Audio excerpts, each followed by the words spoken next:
Hotels bulged at the seams, and disappointed guests could be seen dragging their bags along Collins Avenue in the vain hope of a late vacancy. Inside the permafrost lobbies, where high rollers escaped the heat, men in unseemly shorts swaggered around the shimmering casinos, leaving crumpled cash tips and suspicion in their wake. Cassius Clay had been in Miami for over 2 years now, and he had never witnessed such levels of edgy nervousness. The city was restless and rotting to its core. According to the beat comedian Lenny Bruce, who damned urban America with faint praise, Miami was the place where neon went to die. Across whole swaths of the city, neon flickered on and off, signage unsteadily jumped to life, and broken glass littered the sidewalks. The garish signs that looked so alluring on postcards were wheezing their last breath and advertising nothing more than a city facing decline. Bud rot had infected palms and shaded parts of the city, the lethal fungal disease damaging the once majestic trees and staining their giant drooping hands nicotine yellow. Miami had enjoyed an unrestrained growth after the war, driven by cheap air flights and the rise of air conditioning. But the boom was unsustainable.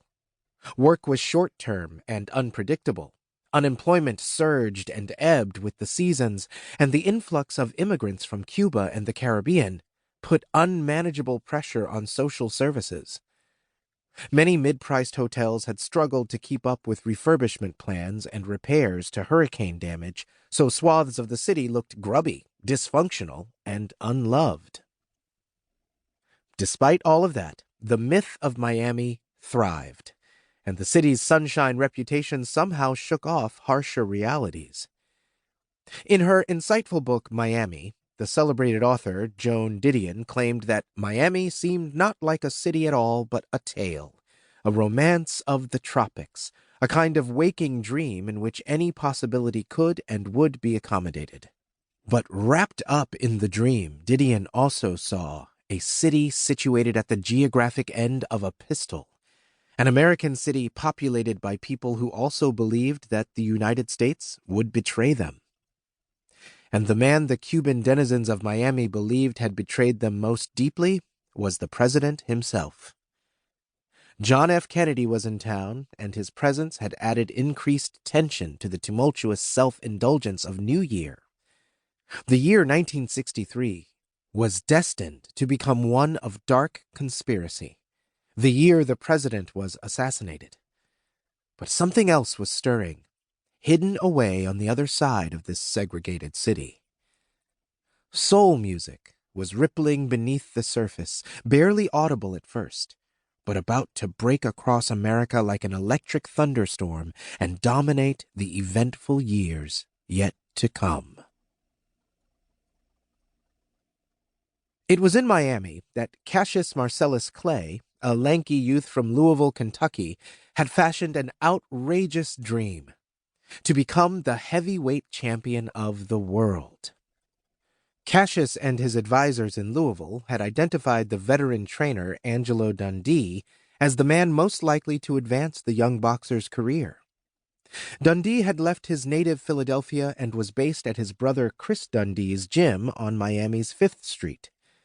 So an 18-year-old Cassius had arrived by train from Kentucky in November 1960 to join the claustrophobic boxing academy in a steamy, scruffy loft above a liquor store, as the Miami Herald described it, on a crumbling corner downtown. Reticent and unsure where he was going, Cassius was met at the station by his new trainer and an effusive group of Cuban boxers who drove him to an unfamiliar and heavily curtained home. The residents spoke only Spanish, and the young boxer retreated deep into himself, unsure of how to communicate.